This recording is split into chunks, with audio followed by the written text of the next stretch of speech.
What's up everybody, Anthony with grand.daddy.herps back again with another video. Yes! In today's video, we're gonna talk all about the ghost ball python, the desert ball python, and the desert ghost ball python. And I'm gonna talk to you all about the differences, and I'm gonna tell you a little bit of the history of those morphs to help you maybe understand the confusion that you may be getting if you're new to the ball python industry and you don't understand those differences and why they've got those different names. So without further ado, let's get right into this video. I got a lot of information that I want to show you guys. Okay everybody, let's talk all about the desert gene. As you can see here, I did a screen share on this here. This is a single base gene desert ball python. So this is not the desert ghost. So this is not a recessive mutation. As you can see here, it looks like it was first produced by Stan Chiras, aka or not AKA, or Peter Call. I'm not too sure. So it looks like it was first discovered back in 2001 and was purchased as a hatchling. So that's pretty neat.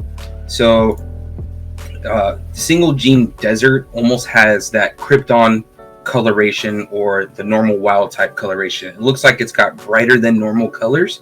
That's why I say krypton, because if you look at the krypton, let me show you here, it has a much brighter than normal coloration.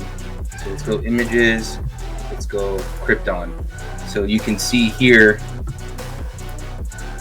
shout out to the owner of this ball python. I'll go over that right now, but this is a krypton, so it has a very similar look in terms of coloration. Shout out to Supernova Reptiles for allowing me to put this in the video unknowingly. So there's your single gene desert. It's not compatible with hypo, so it's not part of the ghost project, aka the hypo. It's not part of desert ghost. It's its own dominant trait. Now, the unfortunate thing about these desert ball pythons is that the females are infertile. They cannot produce viable eggs, and as a matter of fact, it is commonly known that the females will actually die when they become gravid. So I do not recommend, if you ever get your hands on one of these, do not breed the females, because more than likely they are going to die. So don't do it. So I'm going to show you some examples as to why this gene was so popular when it first came out. This is a single gene spider ball python. If you add the desert to it, you get this here.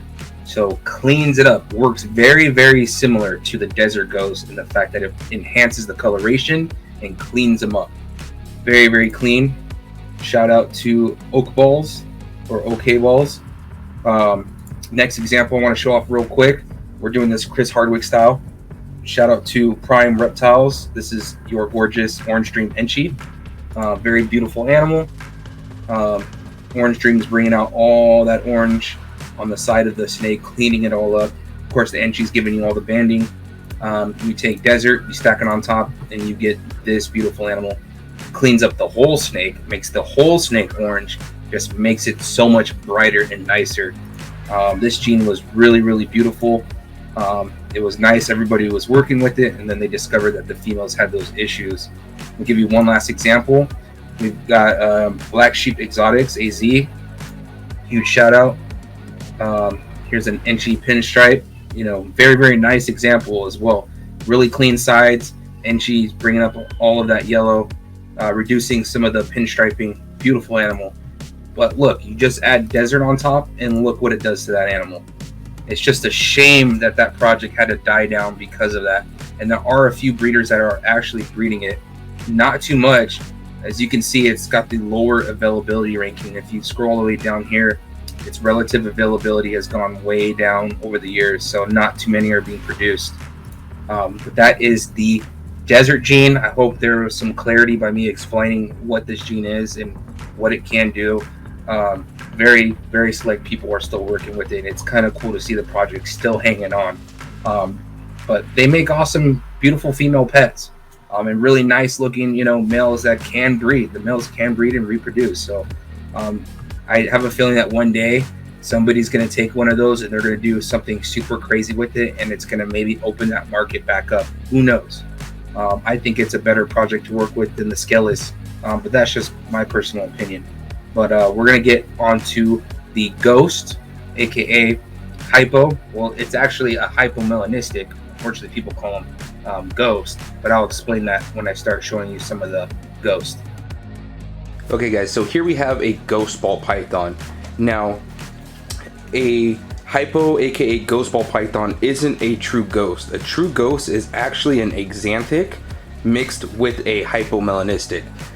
So the hobby unfortunately mislabeled your standard hypo as ghost. And what hypo means is that it has a reduction in the melanin, so it's hypomelanistic. Short is hypo. Let me grab this boy. Hopefully we don't get tagged, as he's cocked and ready to go. But what's neat about hypos is they have a real big reduction in the melanin that you can see here. They tend to have faded heads. And a fun fact that not a lot of people know, and I bring it up all the time, and people have never heard about it, but hypos, doesn't matter how much pattern, how many genes you stack on top, their sheds will actually come out completely clear with no pattern on them. So if you ever breed hypos and you're not too sure if it's got hypo, keep an eye on the shed. It's almost a sure way to know for sure if it's got hypo. This one's really unique because he has a lot of these little popcorn markings coming up the sides. But this is hypomelanistic. The first hypo was actually found by New England Reptile Distributors, aka NERD, back in 1994. So this gene has been around for a very, very long time. It was one of the original recessive traits that pretty much dominated the market until there was a saturation and they kind of reduced the price on it. Not a lot of people were working with it. I actually started working with it years ago and then kind of went away from it. But I'm starting to kind of get back into it. I'll show you an example of what hypo can do. This is a pastel, just a single gene pastel. She's posset for puzzle, but single gene. Here's a single gene leopard. By the way, all three of these animals are for sale. They are on my morph market. So we got leopard, we've got pastel, and if we manage to breed all of those together, you know, over the years it would take, and you manage to hit on a pastel leopard hypo, this is actually what you would get. So as you can see, it's why us breeders like to work with it. You get all the reduction in the melanin, and these things actually get better and better with age. Really, really nice with age. This is also still available on my morph market. This isn't a for sale video. I just want to let you guys know if you want some killer looking animals, they are available. Now's the time to get it. Look at that head. And I have the mother to this animal, and she looks even better than this as an adult. So that hypo is getting ready to strike at me. But next we're gonna talk about the Desert Ghost. Okay guys, let's talk all about the Desert Ghost. So Desert Ghost was actually first founded by Mark and Kimberly Bell of Reptile Industries in 2003. Those original parents were acquired by a guy named Mike Ellard. And then they bred those snakes, and out came a Desert Ghost. This is an Enchi Desert Ghost. I don't have a single gene Desert Ghost to show you, but I'll put a picture on the screen as to what a standard Enchi looks like, and you can see the night and day difference. Now, there is some confusion as to whether or not Desert Ghost is a combination between the Desert gene, which is an incomplete dominant gene, and the Hypo or Ghost ball python. It is not. Desert Ghost is its own recessive trait. Okay, I know the name can be confusing, but it's its own trait. Now, what Desert Ghosts, and the reason why they're so loved, what they do is that they enhance color. Even in genes that generally don't have a lot of color, it will bring color into them. Like standard Enchis aren't generally this bright, but you get Desert Ghosts in with Enchi and you get this phenomenal animal right here. So since we're showing off an adult male, we'll show off some adults for comparison. Now this is a standard pastel female, She's actually double het for Desert Ghost Pied, and she looks like she's actually starting to ovulate. So I'm not going to keep her out for too much longer, but to show you kind of the power of Desert Ghost, you take Enchi Desert Ghost and you manage to get Pastel, and sorry for the snake hook, just want to keep them together. You take Pastel and you throw that into Desert Ghost and you get that phenomenal looking animal. So now you can see how wow, so you can see how much influence the Desert Ghost is having on Pastel and Enchi and Desert Ghost. Now I can show you a standard Pastel Enchi to give you an idea. So here's a Pastel Enchi without Desert Ghost. So you can see the night and day difference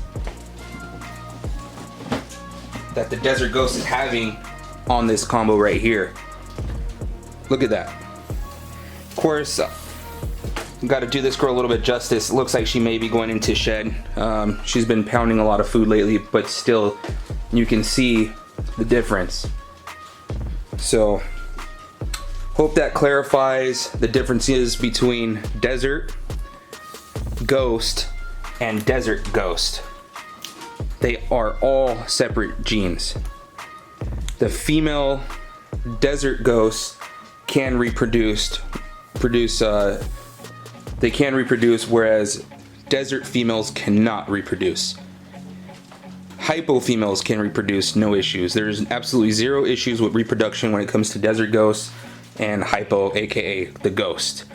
The only issues and the reason why people don't breed them anymore are with the desert females. Alright guys, hope you guys enjoyed that video. Had a lot of fun filming it. If you guys haven't already, check out yesterday's live stream. It's the first time I ever went live. I'm actually recording this before, so I hope it went really well. I'm confident that it went well, but go check it out. Let me know what you think. I want to keep doing them, so we'll do it. Also in the description are all the links to my Instagram, my other social medias, my animals for sale with Morph Market. I still have a few listed up. You're gonna want to go check this out, and I'll see you guys in the next video. Peace out.